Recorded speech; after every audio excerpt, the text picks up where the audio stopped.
Madame, Monsieur, bonsoir. À la veille de l'élection présidentielle du 12 octobre, et oui, demain c'est le 12 octobre 2025. La question qui divise, faut-il voter pour ou contre Paul Biya, le président sortant au pouvoir depuis une quarantaine d'années, depuis plus d'une quarantaine d'années, depuis plus de 40 ans plus exactement, 43 ans, incarne pour certains la stabilité et l'expérience, mais pour d'autres, il symbolise le blocage et l'épuisement d'un système. Ce soir, nous ouvrons donc le débat en guise de fin de plateau pour cette campagne électorale. Demain, c'est jour de vote. Avec comme invité Moïse Raymond Guidiol Ngane. Il est ce soir sur le plateau en qualité de représentant de Joshua aussi, le candidat du SDF. Bonsoir Moïse. Bonsoir, député Tongo. Merci de l'honneur que vous nous faites de venir ici. Oui, je suis là aujourd'hui en tant que représentant de Joshua aussi, le candidat de la rupture, le candidat du changement véritable. Et je ne sais pas, vous posez la question de savoir ou non, faut-il voter pour Paul Biya ou contre. On prend les arguments dans une minute, le temps pour moi qui c'est peut-être de dire que je vous arrache. Nous allons le faire, mais d'entrée de jeu, vous voyez le plateau, Paul Biya n'est pas sur le plateau. Il arrive, je vous arrache. Que nous arrêtions le débat. Je vous arrache littéralement de votre meeting de clôture, de campagne. Oui, bien sûr. Et je vous dis vraiment merci. J'ai du respect pour les téléspectateurs, j'avais pris l'engagement d'être là. J'ai laissé mon candidat Joshua aussi en plein meeting à ce moment et puis prendre la parole pour continuer à expliquer au peuple camerounais qu'est-ce qu'il entend faire. Mais j'étais obligé de venir ici par respect pour eux. Et nous sommes là. Je crois que nous allons continuer ici à éclairer la lanterne des uns et des autres pour qu'ils soient prêts demain matin à accomplir le devoir citoyen et surtout à envoyer finalement M. Biya et toute sa clique à la retraite. Sambaka, bonsoir. Bonsoir député, bonsoir à tous les téléspectateurs. Vous avez affirmé et donné votre engagement ou votre soutien à Issa Tirma Bakari. Ce soir, vous allez certainement défendre ce soutien-là. Merci d'être là également. Merci. Jean de Dieu Momo est attendu dans ce studio. Il nous a confirmé sa présence d'un moment à l'autre. On va donc l'accueillir tout à l'heure. Il est soutien du président Paul Biya. C'est en cette qualité qu'il va apporter ses arguments d'un moment à l'autre. Alors, légitimité du pouvoir, on va y aller tout de go. Quel bilan tirez-vous des 40 ans du pouvoir de Paul Biya en quelques mots, Sambaka? Je dois dire que la chance que nous avons, c'est que nous avons vu l'ancien pouvoir, c'est-à-dire celui d'Aïjo, et puis celui actuel. Donc nous avons vu le démantèlement de ce qui était considéré déjà comme l'architecture pour le développement de ce pays, avec les plans quinquennaux, avec tout ce que ça comporte, SNI, voilà, tout a été démantelé. Et je dois dire qu'aujourd'hui, le Cameroun vit sous la base des impôts, de la douane, alors qu'en réalité, le renouveau a trouvé des caisses pleines et l'a reconnu. Le pétrole, tout ça a été transparent. C'était gardé quelque part pour les mauvais jours. Mais je pense que comme les mauvais jours se sont prolongés pendant des décennies, nous nous retrouvons en banqueroute. Donc c'est la première chose que je peux dire. Question identique.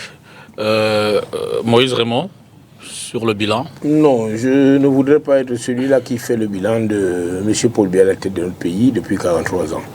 Je crois qu'il est mieux placé pour parler lui-même de cela. Je crois que moi, je suis venu ici pour parler du programme de mon candidat, Joshua aussi.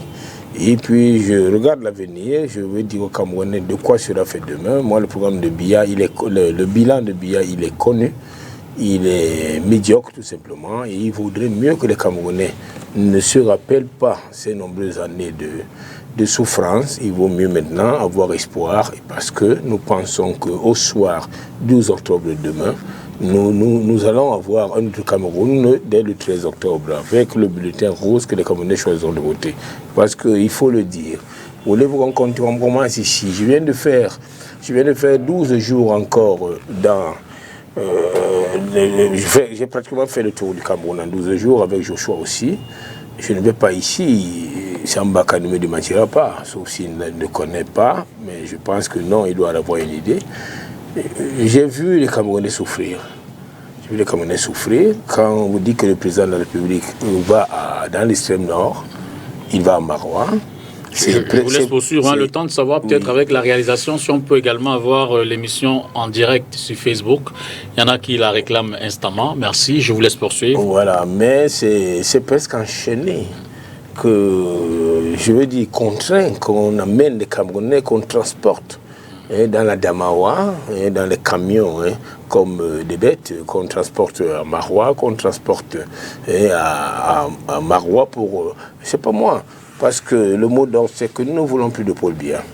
Non pas parce qu'il est méchant comme nous le voyons dans un post-4 de sa propre fille, mais tout simplement parce que les gens pensent qu'il leur a promis ce qu'il a promis. C'est reprise quand même aussi, il faut le dire. Bon, ça c'est vous qui me le dites, merci.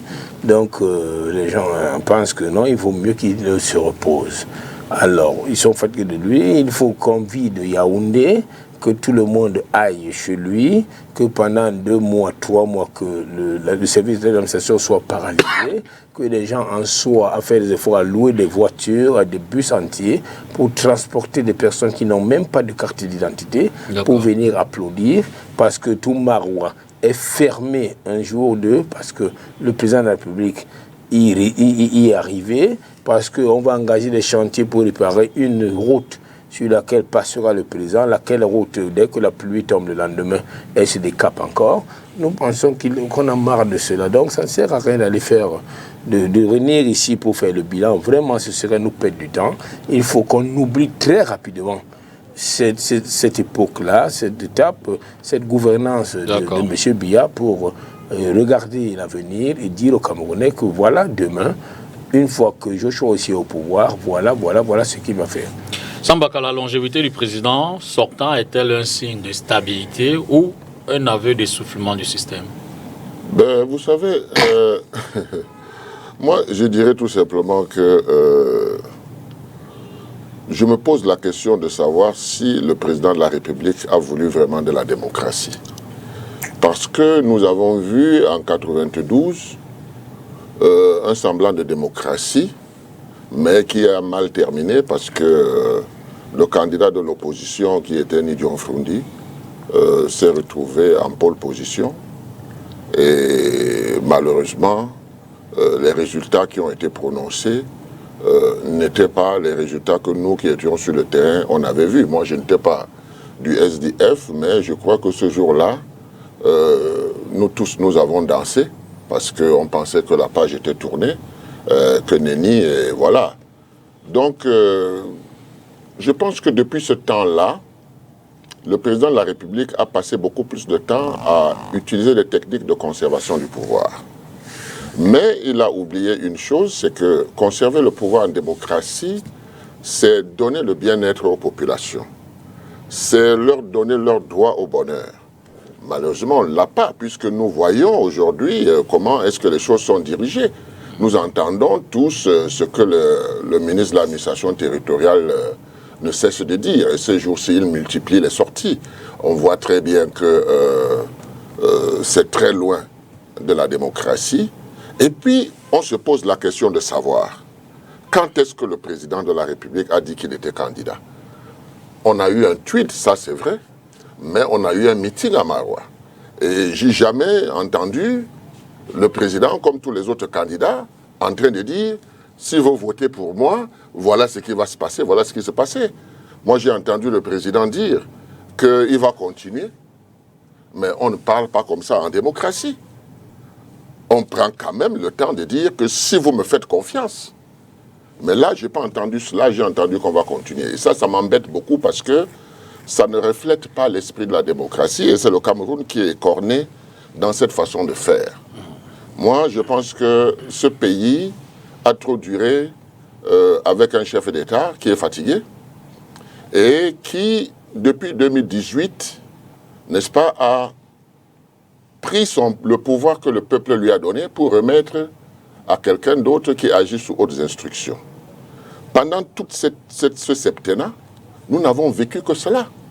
Donc moi, je cherche encore à comprendre comment est-ce que quelqu'un qu'on a élu prend son pouvoir, donne à une tierce, et puis à la fin de cette année, revient vous dire, donnez-moi encore, c'est pour donner à qui? Moi, je ne sais pas. Donc ça pose énormément de problèmes et de soucis aux Camerounais. C'est l'une des raisons pour lesquelles je pense qu'après 42 ou 43 ans de pouvoir, il est très très difficile de gouverner ce pays si on ne passe pas par une transition. Et c'est le but, n'est-ce pas, de mon choix, parce que le candidat Issa Chiroma a parlé de transition. Et cette transition, il a bien précisé que la transition demande une équipe. Cette équipe peut être constituée avant ou après. Parce que ce qu'il faut remarquer, et moi je le dis de tout cœur, et j'ai toujours été comme ça, tous les candidats ont travaillé. Tous ont travaillé, tous ont présenté un programme. Et ces programmes se rejoignent. Ce qui veut dire que si demain, il y a un des candidats, et je souhaite que ce soit Issa Chiroma, parce qu'il en a pris l'engagement, que ce soit pour une transition et que tous se mettent ensemble pour bâtir ce nouveau Cameroun. C'est un Cameroun nouveau qui va permettre maintenant que nous ne parlions plus de tribalisme, que nous ne parlions plus de ça, et qu'on se focalise sur les programmes des différents partis politiques.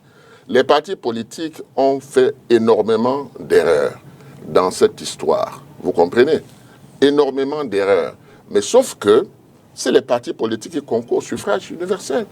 Mais il est arrivé un moment où le peuple a dit, on est fatigué depuis plus de 30 ans, on demande l'unité, on demande l'union de l'opposition, on ne voit pas, alors on prend notre destin en main.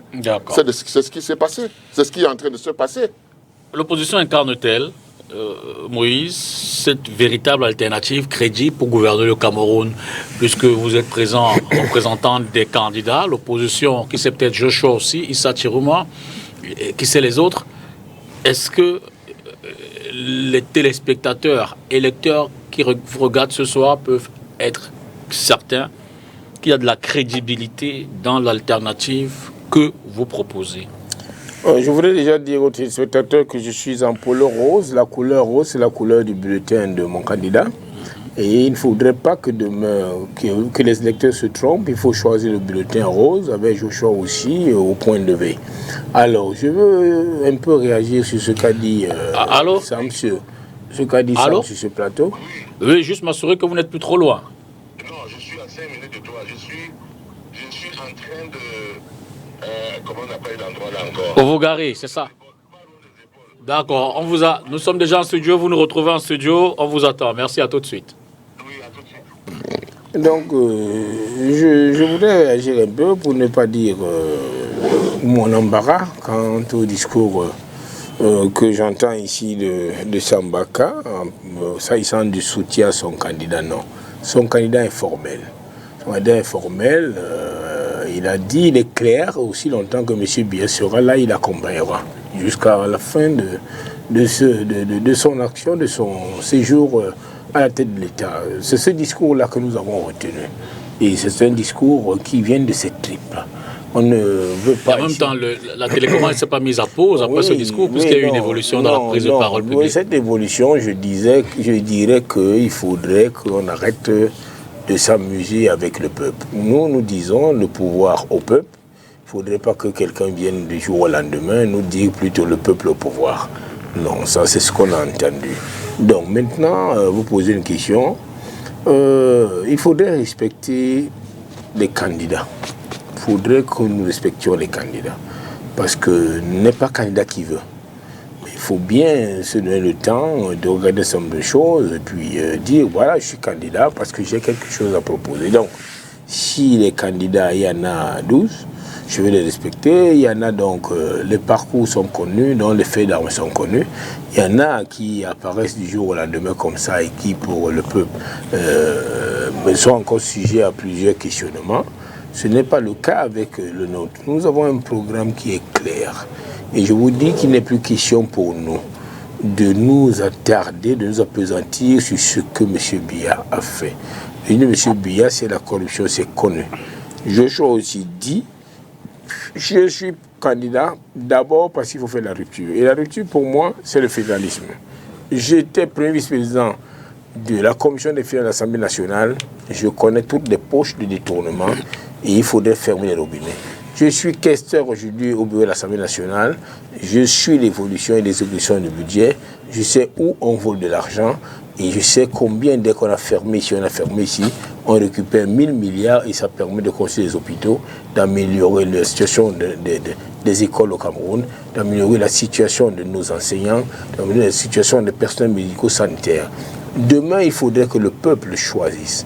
Ou alors, il se contente de prendre 2000 francs et de satisfaire les 2000 francs que leur propose depuis 14 jours ceux qui n'ont pas vu dans leur village depuis des lustres. Ils sont venus leur donner 2000 francs chaque jour et qu'à ce moment, ils font des veillées pour boire, organiser des foires à l'alcool. Non.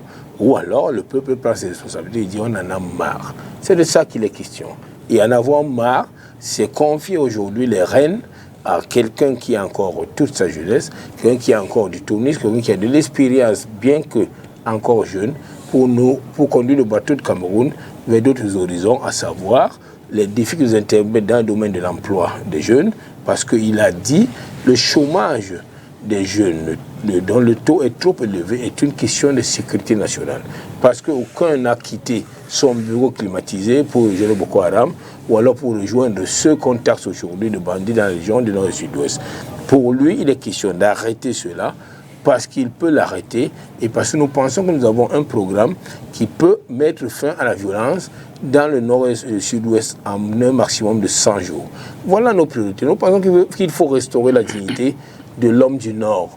Nous ne pensons plus qu'il faille s'asseoir ici pour commencer encore à parler de Paul Biya. Tout le monde connaît ce que fait le régime de M. Biya et que tous ceux qui candidats aujourd'hui, qui sont ou alors qui sont complices, entre guillemets, si vous le voulez, je mets des guillemets parce qu'ils vont dire non, j'obéissais, j'exécutais les ordres. Vous pensez que parmi les candidats, il y en a qui sont complices au président sortant? Mais dès lors que vous avez fait partie de ces régimes, dès lors que vous avez fait partie de ce gouvernement, du moins d'une autre, vous avez participé à ce qu'un certain nombre de choses soient prises, de décisions soient prises dans le sens d'accentuer la misère des Camerounais. Je ne veux pas ici révéler un certain nombre d'actions qui sont connues par le commun des Camerounais.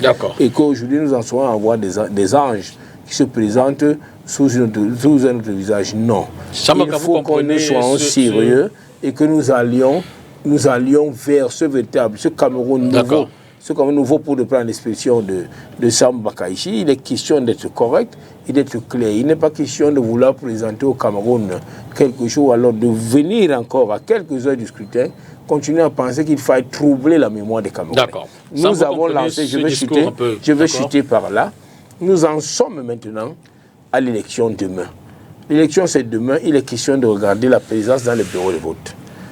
Nous avons dit, et ça c'est la loi, nous avons déposé à Elections Cameroun 61 670 représentants du candidat aussi dans les bureaux de vote. Ce qui veut dire que nous sommes quasiment présents dans tous les bureaux de vote. Aujourd'hui, même le RDPC n'en parle pas. Combien de fois le candidat de Sambaka? Non. Mais alors, on va vous tenir des discours, on va vous montrer des images du travail avec l'intelligence artificielle pour montrer que tout le peuple aujourd'hui fait allégeance à une personne. Non. Il faudrait que les gens se ressaisissent et que les gens aillent vers la réalité. Si nous ne sommes pas dans les bureaux de vote demain, dans les bureaux de vote, eh bien, nous n'aurons pas de raison pour venir dire qu'il y a ci, il y a ça. Il faut que nous soyons dans les bureaux de vote. J'ai compris, Moïse. Voilà le problème, et c'est à cela que le SDF travaille. Et vous comprenez, ce sont encore dissonants jusqu'à la dernière minute? Non, évidemment que je ne peux pas comprendre cela, parce que moi, au niveau du groupe de Douala, moi j'ai travaillé, n'est-ce pas, pour l'unité de l'opposition. Donc, ce n'est pas à la veille des élections que je veux me mettre à descendre tel ou tel candidat. Moi, je dis ils ont tous bien travaillé, sauf qu'ils ne se sont pas entendus, comme le peuple a demandé, et le peuple a décidé lui-même de choisir Issa Chiroma Bakari. Tout simplement, c'est ce que je dis. Et puis, quand vous regardez les différents... Est-ce que le groupe est né après que les candidats soient déclarés, ou alors il est antérieur à ce candidat? J'ai dit, je suis bien placé pour savoir ce qui s'est passé. parce que nous avons travaillé au niveau de tous les candidats, parce que ça fait 30 ans que le peuple demande de voir les candidats unis. Le peuple a supporté, a patienté. Les gens ont tourné en rond. Moi, je salue le SDF qui, dès le départ, a dit que lui, il n'était pas intéressé. Il n'était pas intéressé par ce projet. Donc, voilà. Mais les autres ont tourné en rond, ils ont tourné en rond, et puis à la fin, on s'est rendu compte que rien n'a été fait, et le peuple, là d'attendre, s'est décidé. C'est pour cette raison que vous voyez un modeste parti du Grand Nord et faire la razzia partout, n'est-ce pas? Que ce soit dans le Grand Nord, que ce soit dans le Grand Sud. Mais le plus important, c'est quoi? C'est que nous avons 11 candidats contre le candidat qui est au pouvoir. Que ce soit l'un ou l'autre qui arrive, n'est-ce pas? Je pense que c'est pour démonter le système de 43 ans que nous avons aujourd'hui. Maintenant, si le peuple, lui, il dit, il choisit, vous savez que les partis politiques, c'est des militants, c'est des sympathisants, mais ce n'est jamais le peuple lui-même. Le peuple est plus nombreux qu'il y a 8 millions de Camerounais qui sont inscrits. Moi, j'entends par-ci, par-là, que la jeunesse, comme Cécile, moi, j'aime beaucoup la jeunesse. Vous comprenez? Mais malheureusement, la jeunesse au Cameroun n'a pas encore fait sa mue.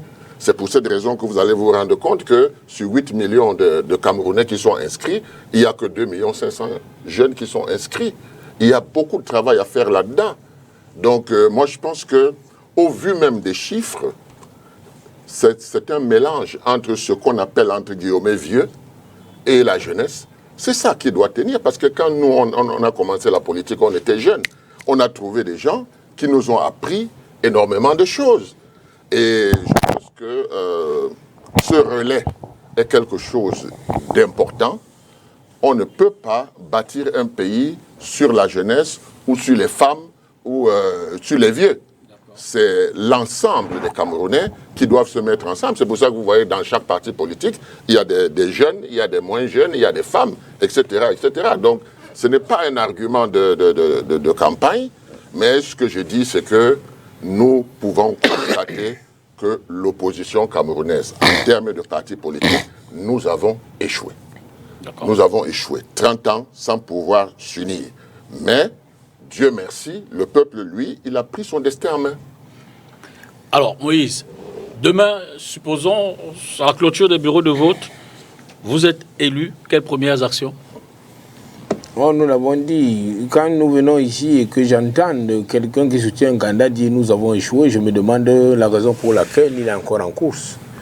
Nous avons échoué pendant 30 ans. Si l'opposition a échoué, alors pourquoi êtes-vous ici? Je suis désolé. Donc on gagne cette fois-ci. Non, nous n'avons pas échoué. Le SDF n'a pas échoué, le SDF combat. Et tu fais bien d'évoquer les années 1992 et autres. Le ministre Momo qui va arriver sur ce plateau ne me démentira pas, lui qui est devenu qui est célèbre par rapport à un certain nombre de faits d'armes. Mais ce n'est pas ça le problème. Le problème, c'est que nous croyons Dieu confère aujourd'hui qu'il faudrait que le régime de M. Biya soit, je voudrais dire, chassé de la tête de notre pays. Donc, nous y croyons. Nous ne pensons pas avoir échoué. Sam, je suis désolé que tu le dises. Si nous avons échoué, on n'a pas raison d'être là. Donc, demain, nous sommes au pouvoir. Les premières mesures, nous les avons dit. Le candidat Joshua le dit. Nous avons un certain nombre de décisions à prendre qui ne demandent pas, nous ne demandent pas à aller dans le sens, comment dirais-je, passer par un certain nombre de constatations ici. Le président de la République, au nom de son impérium, prend son bic et il procède par décret. Il a dit qu'il engage, dès les premiers jours, un certain nombre de mesures pour ramener, voir comment ramener, d'abord stopper la violence très rapidement dans le Grand Nord. Il engage un certain nombre de mesures pour aller dans le sens d'engager un dialogue, un véritable dialogue cette fois-là, dans le sens de la réconciliation nationale. Il y a un certain nombre de personnes, de personnalités encore en détention, pour certains, pour des raisons pas très, du moins pour des raisons politiques qui doivent être élargies, parce qu'il faut... Donc il y a plusieurs mesures qui sont contenues dans notre programme, et je dis aux Camerounais qui peuvent encore prendre une minute ce soir de taper www.aussi2025.com pour savoir de quoi ça retourne. Mais quand vous me mettez sur un plateau et que j'entende C'est de bonne guerre. Quelqu'un qui dit qu'il soutient un candidat, qu'ils ont échoué, mais ils ont échoué alors qu'ils dégagent. Non, merci. Je ne peux pas accepter qu'ils disent des choses comme ça. Est-ce que nous sommes au pouvoir depuis 30 ans? Si nous ne sommes pas au pouvoir depuis 30 ans, c'est qu'on a bien échoué. Et il faut maintenant qu'on gagne. Permettez-moi d'accueillir le troisième panéliste. Vous reprenez la parole juste derrière. Jean de Dieu Momo, bonsoir. Bonsoir Lipita, bonsoir STV, téléspectateurs et également les techniciens qui nous font voir à travers le monde. Vous êtes ministre délégué à la justice, mais c'est davantage le président du PADEC. C'est tout à fait le président du PADEC, soutien du président de la République, Paul Biya, oui. Paul Biya, qui est là ce soir, c'est en cette qualité qu'on le reçoit. Vous comprendrez, chers autres panélistes, Sam et Raymond, on va peut-être lui poser les deux premières questions d'entrée avant qu'il nous rejoigne au niveau du débat. D'abord, quel bilan tirez-vous des 40 années de pouvoir de Paul Biya? Je pense que c'est un bilan positif, tout à fait positif. Moi qui suis sorti de la société civile pour entrer dans la société politique de l'opposition radicale, vous savez que j'étais candidat à la présidentielle de 2011, j'ai travaillé avec beaucoup, n'est-ce pas, de camarades de l'opposition et je me suis aperçu qu'en réalité, ce que nous critiquions dans le programme et dans les actions du président Paul Biya, il avait réalisé un certain nombre de choses qui n'étaient pas mises en réserve. Il y a beaucoup de choses, c'est-à-dire qu'il a planté une grande fondation, n'est-ce pas, pour l'industrialisation de notre pays. C'est des choses qui vont par étapes. Et depuis que je l'ai soutenu, depuis 2018 que je suis entré dans son gouvernement, j'ai vu qu'il y a énormément de réalisations. Et dans nos réunions au Conseil des ministres, j'ai rappelé que dans l'opposition, le Conseil de cabinet, je veux dire, je voyais dans l'opposition, nous critiquions un certain nombre de choses et je découvre que vous les avez faites et vous ne les laissez pas à la connaissance du public. Donc ça, c'est véritablement... Vous savez, pour construire une belle maison, une bonne maison solide, la fondation est importante. Je voudrais simplement que les Camerounais s'aperçoivent, comme je me suis aperçu, moi aussi, en rejoignant le président Paul Biya, que construire une nation n'est pas une question de précipitation, c'est qu'une question de doigté. Faire des fondations, si vous faites une maison et que vous n'avez pas une fondation solide, ça va se détruire, ça va tomber. Mais dans ce cas-là, la longévité, j'y suis parvenu, du président au pouvoir, n'est-elle pas aussi un signe d'épuisement, quelle que soit sa compétence, son niveau de construction et autres, en démocratie, 43 ans, est-ce que ça ne reflète pas un essoufflement du système? Je pense plutôt que c'est une bonne chose. Nous sommes unanimes pour dire que les régimes qui durent, la longévité d'un pouvoir est signe de stabilité. Vous voulez des pouvoirs instables comme ce que j'entends là-bas en Europe, pour ne pas citer la France, qui change de Premier ministre tous les jours. Vous voulez ce genre de régime pour un pays tout neuf, comme le Cameroun, qui cherche ses marques, qui cherche à se construire. L'embêtant, c'est que nous sommes trop intelligents au Cameroun. Et ce n'est pas embêtant, c'est très bien, c'est un atout pour nous, pour nous élever. Mais sauf que nous avons trop de précipitation. Nous cherchons à copier-coller. Alors que cette longévité-là, qui caractérise les grandes nations, je veux parler par exemple de la Chine, qui n'est pas effrayée par cela. Je veux parler des pays comme Singapour, qui ont connu cela. Je veux parler même à côté de nous. Le régime de Muammar Kadhafi, Muammar Kadhafi, ça a été formidable, ça a été extraordinaire, jusqu'à ce que justement, nos adversaires, nos ennemis internationaux, s'accaparent, n'est-ce pas, de cette idée de longévité au pouvoir pour s'attaquer au régime de Kadhafi. Et c'est ce qui est en train d'être fait au Cameroun depuis 2018. J'avais remarqué cela. Et nous perdrons tous. Nous perdrons tous si on suit, n'est-ce pas, cette démocratie occidentale intégrale qu'on veut imposer à un rythme occidental, alors que nous pouvons le faire avec un rythme tout à fait pertinent, un rythme tout à fait africain. La nation ne se construit pas au pas de course. Moi, je m'en suis rendu compte. Et j'ai souvent à rappeler une leçon mémorable que le ministre d'État, Laurent Esso, m'a donnée quand j'étais arrivé à ses côtés pour être formé comme ministre. Il m'a dit, vous les jeunes, vous pensez qu'on doit mettre tout à la fois. Vous dites, il faut qu'on fasse ceci, il faut qu'on fasse cela, il faut qu'on fasse ceci, mais vous ne dites pas où vous allez trouver les moyens. Alors la leçon, c'était quoi? Il a dit, je vous prends un exemple ici. Et il a d'ailleurs donné cet exemple à l'Assemblée nationale à Cabral-Libi, quand il m'avait exposé ça. Et c'était pertinent. La loi dit qu'il faut 360, nous avons 360 arrondissements.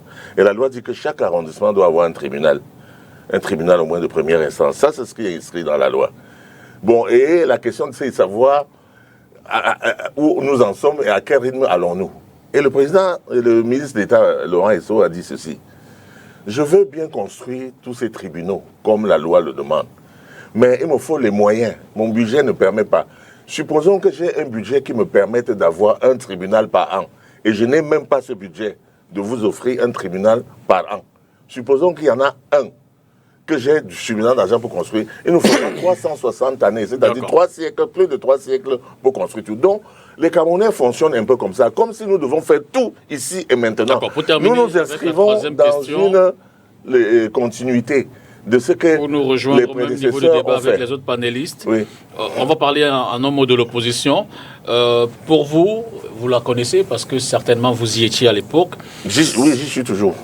Je vous expliquerai. Alors, cette opposition offre-t-elle une véritable alternative crédible pour le gouverneur du Cameroun? Pour ne pas généraliser, sur le plateau, on a Joshua aussi, on a Issa Chiroma, des personnalités que vous connaissez très bien. À l'époque, vous étiez avec eux dans le combat. Aujourd'hui, vous êtes en face d'eux. Est-ce qu'au regard de leur parcours politique, de leurs compétences en tant qu'individus, vous ne vous dites pas, malgré tout, ils ont quand même les capacités d'offrir une gouvernance crédible, pertinente pour le développement du Cameroun? C'est évident. Moi, je suis contre le Jeune Afrique qui titre que le Cameroun a l'opposition la plus bête d'Afrique. C'est vraiment très peu pertinent. C'est-à-dire que c'est tiré par les cheveux. L'opposition du Cameroun se bat avec les moyens qui sont, n'est-ce pas, les siens. L'opposition du Cameroun travaille. Et l'opposition du Cameroun, ce sont des patriotes. Ce sont des gens qui aiment ce pays, qui veulent apporter un changement. Ce sont des gens qui ont des programmes crédibles. Sauf qu'à un moment donné, puisque j'ai le SDF à côté de moi, en face de moi là, à un moment donné, du vivant de John Froundi, paix à son âme, j'avais fait cette réflexion qui reste d'actualité. J'avais dit, voilà John Froundi que nous avons suivi en 92. Nous l'avons suivi avec les maîtres Mbami, etc., paix à son âme également. Et il cachait son programme de gouvernement. J'ai dit, voilà, vous avez caché votre programme pendant 30 ans. Si vous l'aviez exposé et mis à la disposition de celui qui était au pouvoir, il aurait pris quelques éléments positifs pour nous aider à produire. Donc là où l'opposition camerounaise pêche, c'est par cette discrétion de son programme en disant c'est quand je vais y arriver que je vais implanter moi-même. Si ça ne passe pas par moi, ça ne peut pas passer par quelqu'un d'autre. Il faut absolument... Alors que moi je pense, avec le recul de plusieurs années, que lorsqu'on a des choses à proposer pour la construction de son pays, on n'attend pas de le faire soi-même. Donc de ce point de vue, j'avais fustigé en son temps le SDF, et je pense quand même que depuis cette époque-là, le SDF avait mis un peu, je crois, de l'eau à son vin, et n'était plus dans le radicalisme total. Il y a été remplacé par le candidat du MRC, qui n'est pas partant, mais dont les éléments de révolution, de violence, se sont unis autour de la candidature de Issa Chiroma, qui a 80 ans, sonné, qui est quelqu'un de mature. 80 ans, c'est quand même un âge de maturité. 80 ans, dont 20 ans au pouvoir, dont on pourrait penser qu'il a emmagasiné une certaine somme d'expérience pour gérer le pays. Mais qu'est-ce qu'on constate? Qu'il a récupéré les éléments flottants et dangereux, c'est-à-dire les révolutionnaires de l'opposition radicale, pour accéder au pouvoir. Et comme il aime le populisme, il a même endossé la responsabilité des crimes commis dans le nord-ouest et dans le sud-ouest en disant que Chris Anou, qui est le chef des ambazoniens, est son ami. Et que quand il va à Bamenda, il appelle « Allô Chris, I'm coming to Bamenda ». est-ce que vous pouvez demander à vos amis de me protéger? Est-ce que vous pouvez assurer ma protection? Assurer la protection de Issa Chiroma, 80 ans. 80 ans. Quelqu'un qui a été au pouvoir. 76, hein. Non, 80, c'est 80. C'est 80. 49. Non, non, c'est 80. Septembre 49. C'est tout à fait 80. C'est 80. Allez regarder dans les chiffres.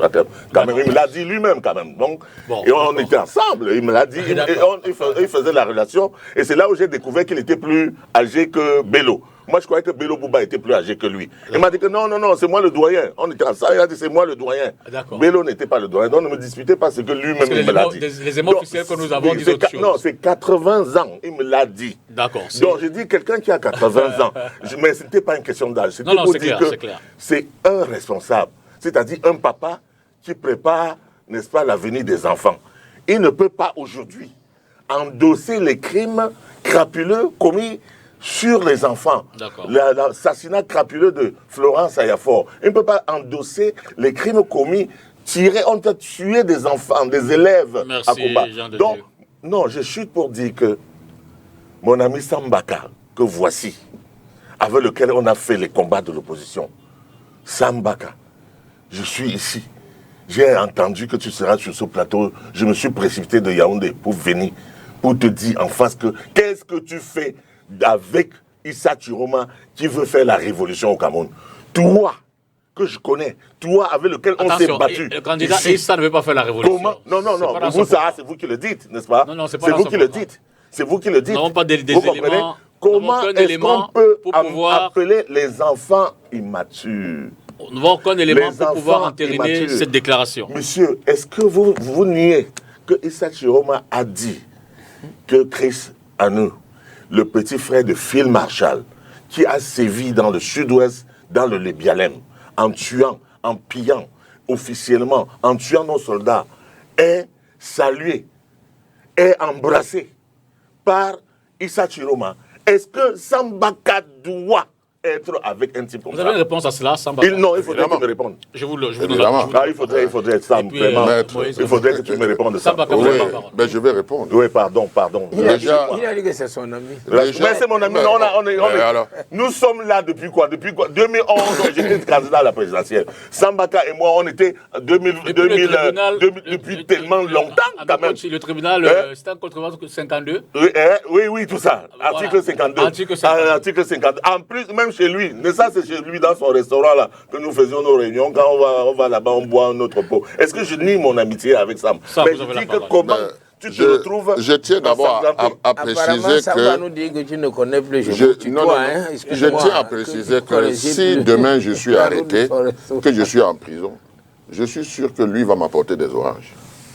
J'en suis sûr. Et je l'avais dit à Hervé Emmanuel Komossi. Donc en fait, nous nous connaissons très bien. Maintenant, ce que je dois dire, c'est que, oui, il a raison. Issa Chiroma aura 80 ans. Ça, il me l'a dit à moi-même qu'il avait 79 ans au moment où on s'est vu. Vous comprenez? Il est possible que, en écrivant son âge à l'époque, on est rabaissé, mais son vrai âge, c'est bientôt 80 ans. Oui. Donc ça c'est vrai. Maintenant, Issa Chiroma, j'ai eu l'honneur, et je ne sais pas si je dois appeler ça honneur. J'ai discuté avec lui dans le cadre du groupe de Douala. Nous avons discuté sérieusement.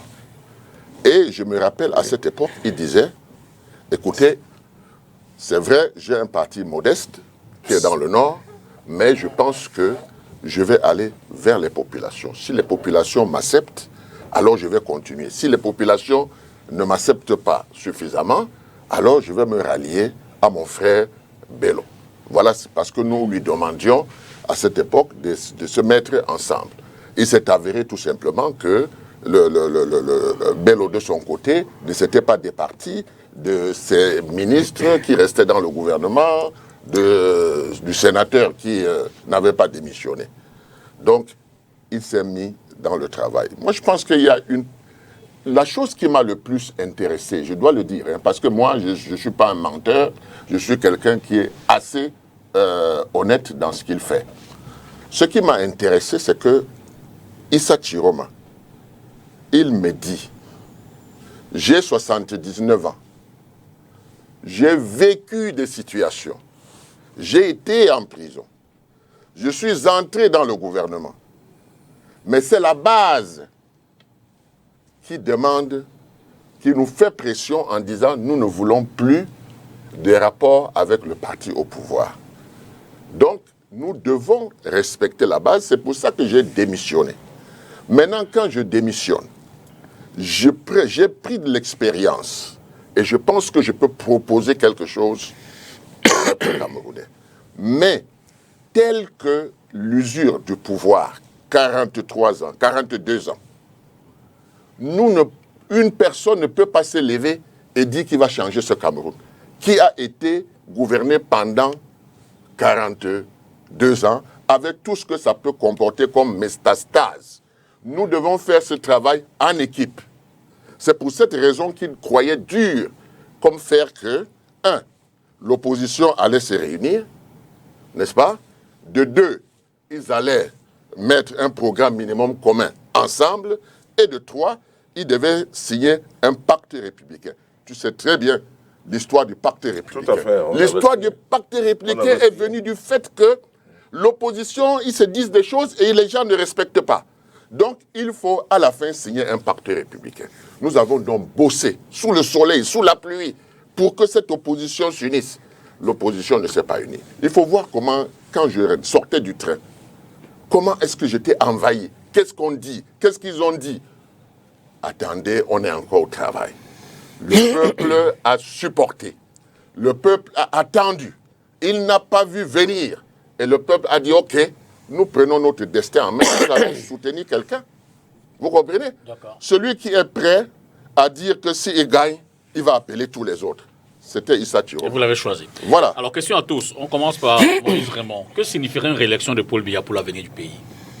Je vous ai dit que moi, je ne parle pas ici de Paul Biya.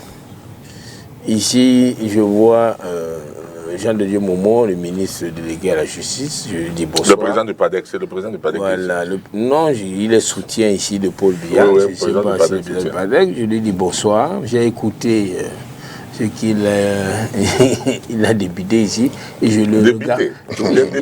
Je pèse mes mots et je le regardais les yeux dans les yeux. Bon, merci pour la politesse. Jean de Momo, c'est une figure connue. C'est une figure connue de la scène politique, mais nous n'allons pas parler de lui. Ce que je veux dire, et qui est vrai, c'est que jusqu'à aujourd'hui, les Camerounais s'interrogent pour savoir comment il peut nous expliquer qu'il fait partie d'un département ministériel où on ne tient pas le Conseil supérieur de la magistrature, où on a des magistrats, des jeunes auditeurs qui sont des NAM et qui ne sont pas intégrés. Ça, au moins, il aurait pu nous parler de ça. Il est ici pour nous faire parler du cœur, pour dire oui, j'avais dit si, et aujourd'hui, j'ai constaté que non. Non.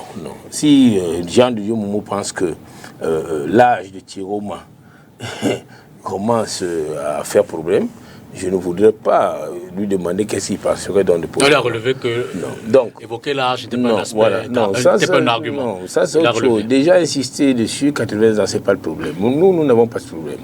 Le problème pour nous, c'est que le peuple a dit, et le peuple le dit. Le peuple dit, M. Biya doit se reposer.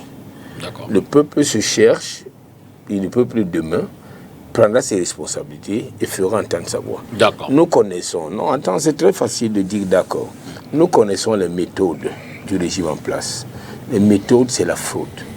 C'est la fraude. Et puis maintenant, je dis, il faudrait que nous qui sommes de l'opposition, et parce que nous ne sommes pas d'opposition, nous avons notre programme, c'est ce que nous expliquons au peuple, et donc nous engageons le peuple à se joindre à nous dans la surveillance du vote. Nous voulons surveiller le vote demain, et donc sortir de là avec le résultat. Le ministre Tangandi, qui est mis en son territorial, oui, il est dans son rôle de maintien de l'ordre, mais ne va pas empêcher au président du bureau de l'école d'un commandant B dans lequel je vote, qu'à 19h demain, le président de ce bureau de vote proclame les résultats.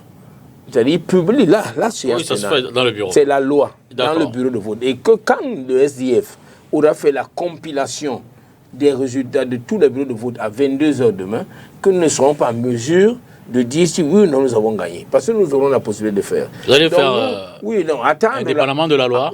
Ce n'est non, s'il vous plaît. Ça, il faut que ce soit clair. Nous sommes organisés. Et nous avons mis en place un système sécurisé qui nous permet de compiler les résultats bureau de vote par bureau de vote. Et nous serons en même de savoir à 22h si ou non nous sommes vainqueurs. Bon, et si nous ne sommes pas vainqueurs, vous n'allez pas nous empêcher. Vous n'allez pas empêcher au candidat Joshua aussi de réunir ses... Je précise ma question. Oui, allons-y. La loi prévoit que le résultat soit publié dès la clôture du scrutin dans le bureau de vote. Et la même loi prévoit que le résultat soit proclamé par Elecam. Non, pas le conseil. Pas le conseil constitutionnel, pardon. Alors, vous dites que demain... Dans un délai... un délai maximum de...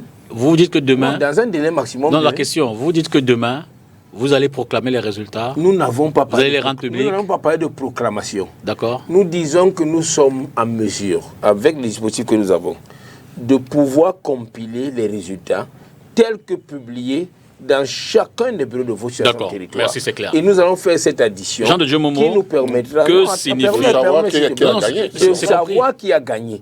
Et ça se passe dans toutes les grandes démocraties où le candidat peut féliciter celui qui a gagné. Et nous attendons que demain, que monsieur le président du PADEC, que signifierait pour vous une réélection de Paul Biya pour l'avenir du Cameroun, nous dise oui, Joshua aussi félicitations. Merci Moïse. Parce qu'il aura gagné les élections. Merci. C'est de ça que nous parlons ici. Ce n'est pas de venir encore nous parler de Paul Biya qui aujourd'hui est là où il est. Une réélection de Paul Biya pour l'avenir du pays, qu'est-ce qu'elle signifierait pour vous? Oh Dieu merci, merci de me donner la parole.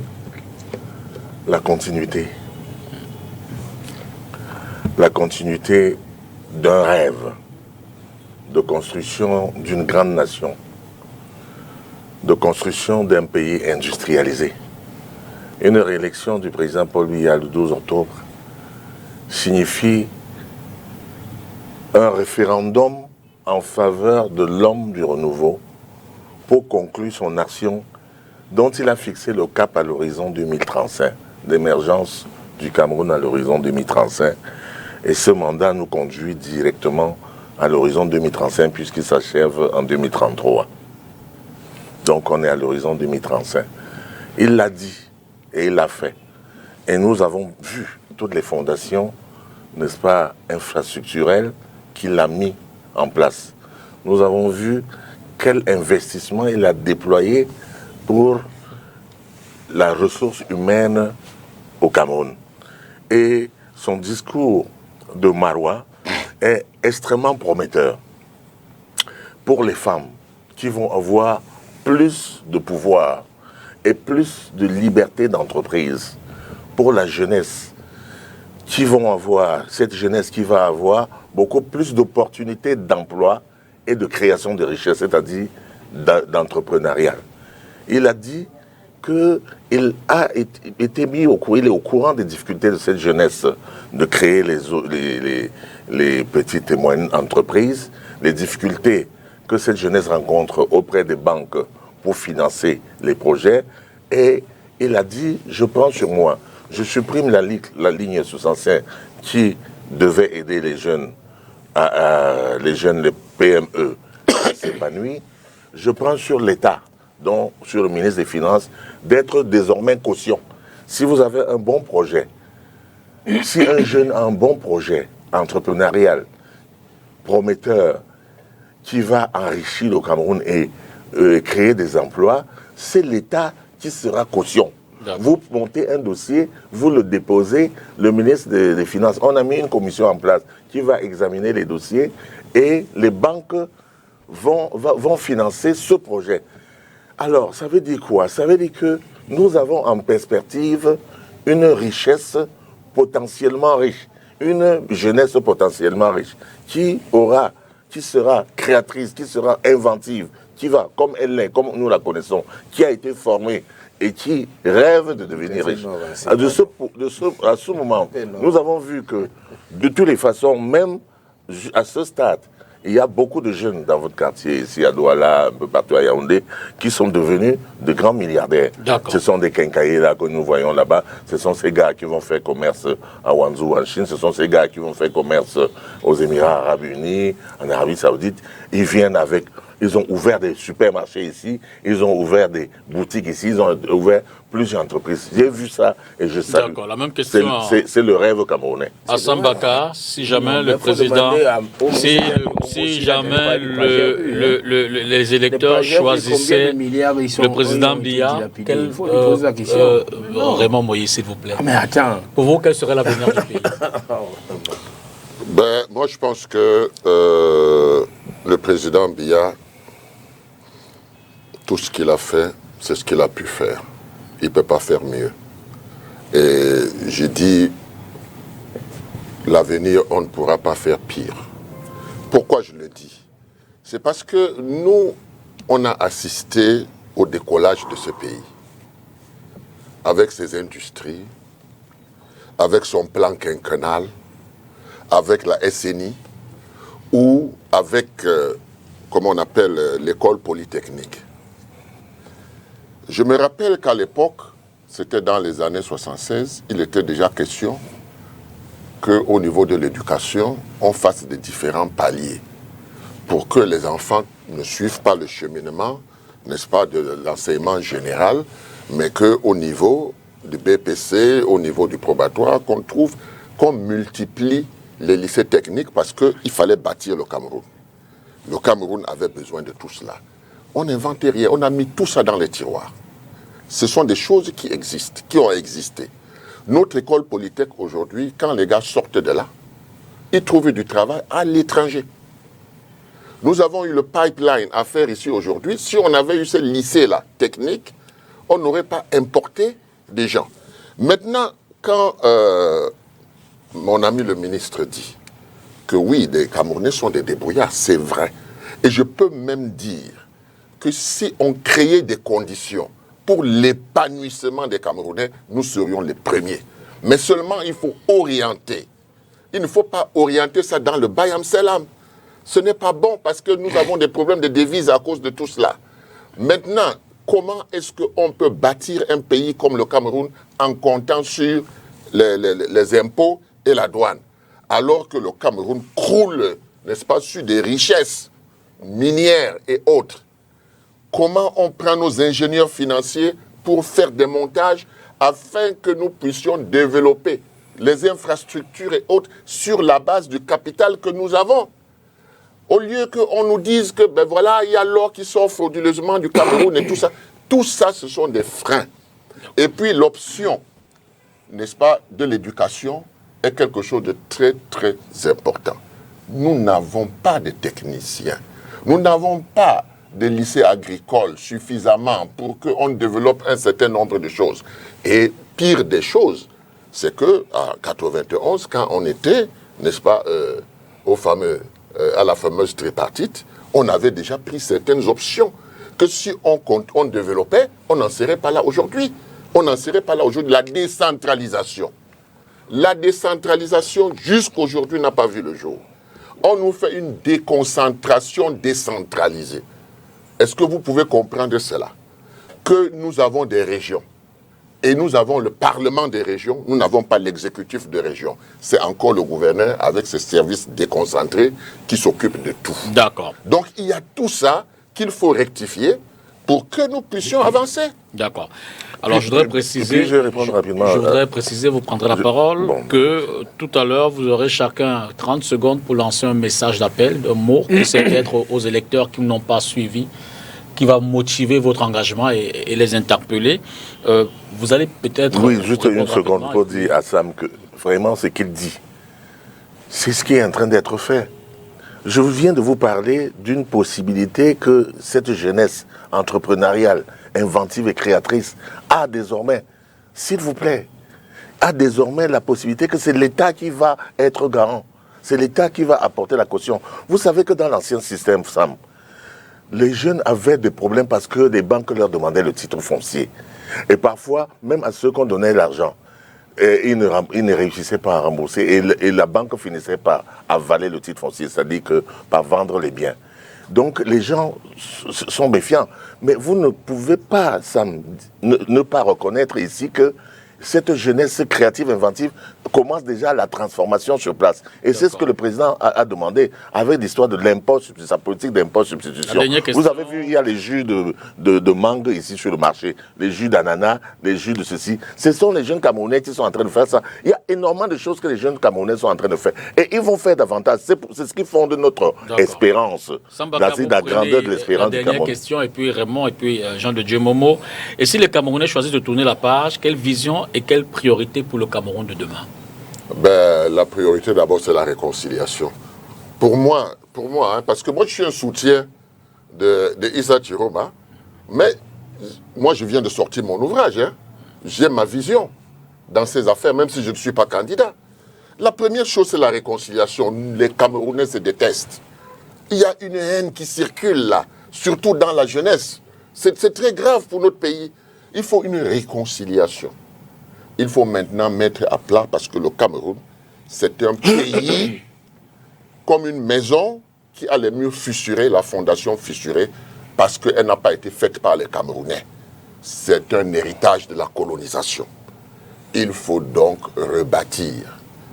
Il faut rebâtir, mais il faut rebâtir ensemble. Parce que personne ne va gouverner ce pays après Paul Biya si on n'a pas mis la réconciliation entre les Camerounais. Parce que les Camerounais ne montrent pas une certaine solidarité. Il y a 10 ans, j'avais écrit cela et j'avais précisé qu'en attendant qu'il y ait la décentralisation dans ce pays, le gouvernement a l'obligation d'affecter 1 milliard de francs à chaque commune en attendant les lois sur la décentralisation. Parce que chaque commune peut être une source de richesse. Sur la base et même l'exigence que chaque commune ait un dortoir avec des réfectoires. Parce que les enfants vont commencer à faire la colonie de vacances. Il faut qu'ils connaissent le Cameroun pour qu'ils aiment le Cameroun et qu'ils deviennent des patriotes. Ce sont des choses élémentaires qu'il faut faire pour avancer. Et quelle priorité pour le Cameroun de demain? Si les Camerounais décidaient de tourner la page, quelle vision et quelle priorité? Les Camerounais ont décidé déjà de tourner la page. D'accord. Il faudrait simplement que le ministre Jean de Momo et ses amis acceptent de respecter demain la volonté des Camerounais qui sortira des urnes. Surtout, les Camerounais ont décidé de tourner la page. Vous les entendez, ils le disent. C'est-à-dire que jusqu'à l'heure actuelle, on ne comprend pas qu'il y ait des gens qui sont inscrits et qui sont encore devant les antennes communales d'élections Cameroun qui n'arrivent pas à retirer les cartes. Nous ne comprenons pas jusqu'à l'heure actuelle que les CAM en soient encore à créer des blocages pour que le processus de demain soit entravé. Voilà le problème. Le problème n'est pas tout ce que vous avez là. Ça m'a dit, ils ont écrit tout ça, mais on sait. Il faut préciser que, 1, les gens peuvent voter avec leur CNI et que 2, techniquement, les cartes non récupérées devraient être disponibles dans les bureaux de vote demain. C'est toujours des tours de passe qu'ils ont introduits dans la loi pour embrouiller le commun des Camerounais. C'est des tours de passe et puis c'est pas normal et c'est tout cela. Tu es un candidat, il faut préciser que l'identification dans le bureau de vote, c'est quelque chose d'important. Et c'est ce que les partis politiques de l'opposition, pour la plupart, ont essayé de relever depuis dans la plateforme. Et puis vous savez que le SDF a une identité. Le fait d'armes majeur, l'objectif majeur pour lequel le SDF est né, c'est pour que les Camerounais puissent exercer leurs droits politiques, qu'ils les connaissent, qu'ils les exercent. Et le premier droit, c'est aller au vote. Donc, le problème n'est plus à se demander tout ce que le président Biya peut dire aujourd'hui à Maroua. Les Camerounais ont déjà entendu ça. Les Camerounais ont un seul mot, c'est que demain, qu'on leur permette de s'exprimer librement, que leur choix sorti des urnes soit respecté. On n'est pas dans une affaire où on nous terrorise, où on fait peur aux gens, où on dit arrêtez, où on dit... Parce que les sous-préfets en ce moment, qu'est-ce qu'ils font? Ils appellent des chefs dans les villages, les réunissent et leur disent ici, si vous perdez, moi je serai le premier à faire les représailles. Ce n'est pas normal. Donc, quand vous parlez de la vision, le SDF l'a dit, il n'y a aucune autre alternative pour retrouver la voie de développement au Cameroun que si nous passons par le fédéralisme. Jean de Dieu Momo. Il faut que nous allions à ce fédéralisme. Permettez que je le dise, parce que je ne veux pas ici me plaindre du temps de parole plus ou moins déséquilibré. Plus de 20 minutes avant son arrivée. Non, mais alors, je ne lui ai pas dit d'arriver en retard. Donc, on a le devoir de rattraper tout ça. Permets-moi de chuter Je vous laisse terminer. Pour dire que pour nous, encore, je le dis une fois, notre fédéralisme, il faut que les Camerounais le comprennent, ce n'est pas la carte géographique. Notre fédéralisme, c'est l'argent qu'il y a à Yaoundé. Il y a l'argent à Yaoundé qu'il faut enlever à Yaoundé pour le mettre dans les communes, pour que dans les communes, le développement local puisse être accéléré. Voilà tout le problème. Alors si vous vous plaignez dans vos villages, dans vos quartiers, de ce que vous avez du mal-être, de ce que vous n'avez pas de bonnes écoles, vous n'avez pas l'accès à l'eau, demain, vous avez l'occasion, une énième fois, et cette fois-ci, ça doit être la dernière, il faut aller demain au vote et ne jamais se tromper. Il ne faut jamais demain, il ne faudra pas voter le bulletin blanc. Jean de Dieu Momo, si jamais l'opposition venait à remporter ces élections demain, vous y croyez? C'est une hypothèse d'école qui relève de la futurologie et qui n'est pas tout à fait une science exacte. C'est une hypothèse d'école qui est fausse. Parce que le peuple majoritaire est pour le président Paul Biya. Je vais vous le dire, je suis un acteur de terrain, je suis le président du PADEC. J'ai personnellement battu campagne dans, on va dire, 4 régions. Le PADEC a battu campagne dans 7 régions sur 10. D'accord. Et personnellement, j'ai battu campagne dans le centre, à l'est, à Bomban, dans le sud, à Ebolova, à Douala, dans le littoral, à l'ouest, dans la Menoie. Je dis personnellement, mes équipes ont été déployées à Kousseri, à Maroua, pour accueillir le chef de l'État. Mes équipes ont été également déployées à Bafoussam, à Bertoua, un peu partout. Dans le sud, ils ont fait un travail formidable. Vous savez que dans le sud, vit une communauté halogène qui était notre cible, qui sont pour la plupart des partisans et des sympathisants du PADEC, dans le sud comme ailleurs. Donc nous sommes allés leur porter le langage, n'est-ce pas, de l'union sacrée autour de la candidature du chef d'État Paul Biya. Et ce que j'ai vu sur le terrain m'a rassuré. Je viens de terminer, de clôturer avec le docteur Bassadine, ici à Bességué, à la place Bességué, un meeting extrêmement important qui m'a revigoré.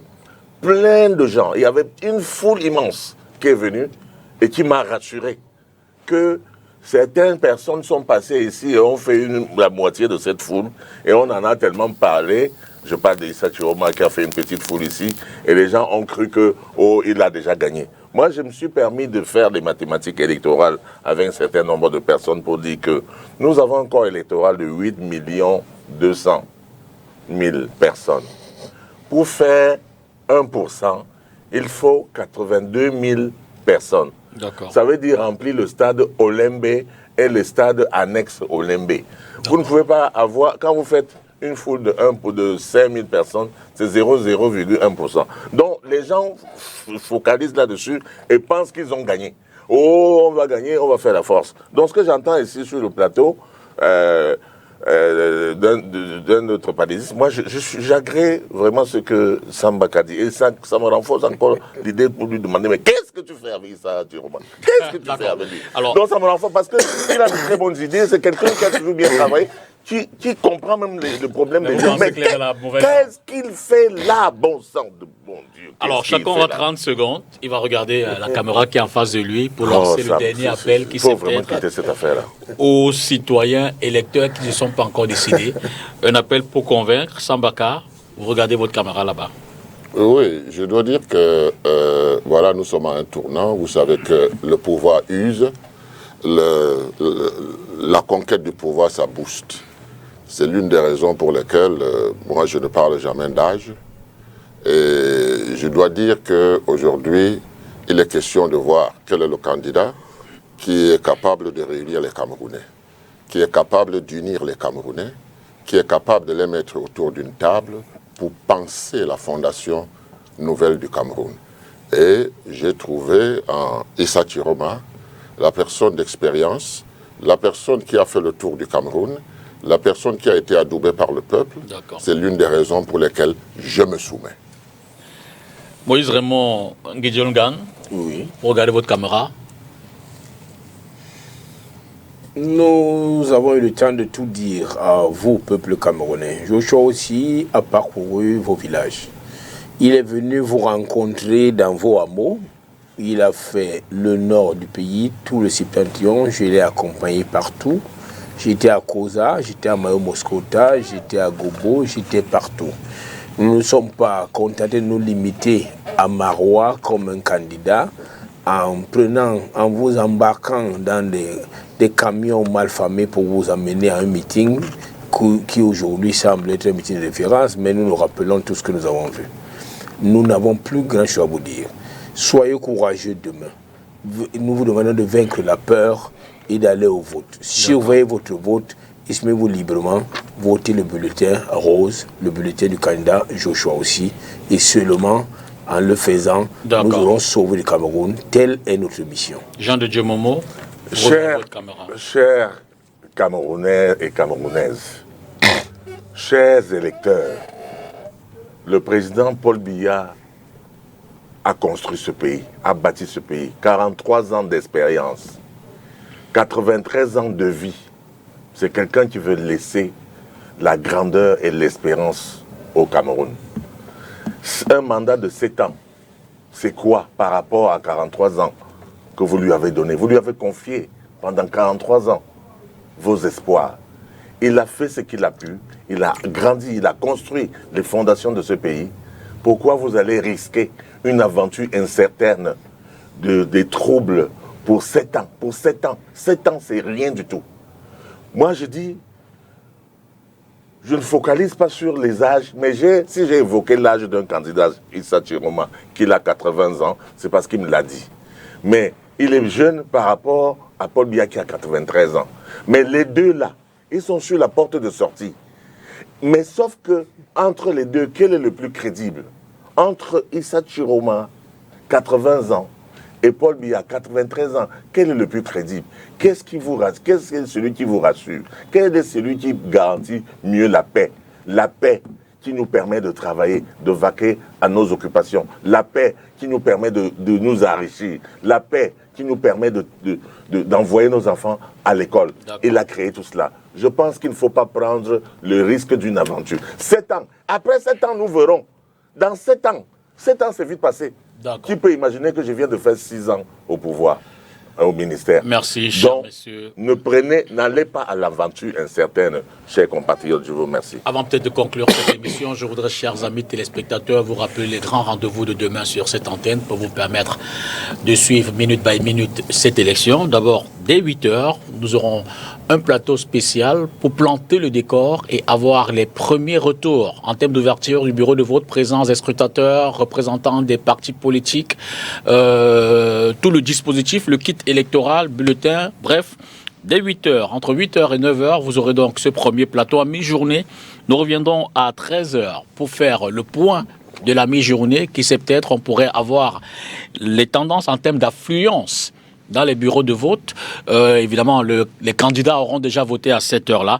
Et de 18h à 22h, ce sera le grand débrief de la soirée avec on va suivre le processus de dépouillement dans les différents bureaux de vote à travers tous nos reporters qui vont quadriller le pays. Chers messieurs, Moïse Raymond Nguidjolngan, merci infiniment. Sambaka, merci. Jean de Dieu Momo, merci à vous. Merci à vous, chers amis téléspectateurs. Disons à demain.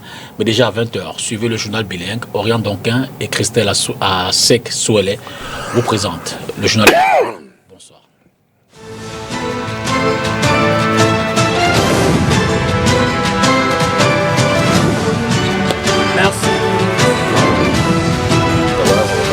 Ouais, ben qu'est-ce qu'il y a? Pourquoi tu me...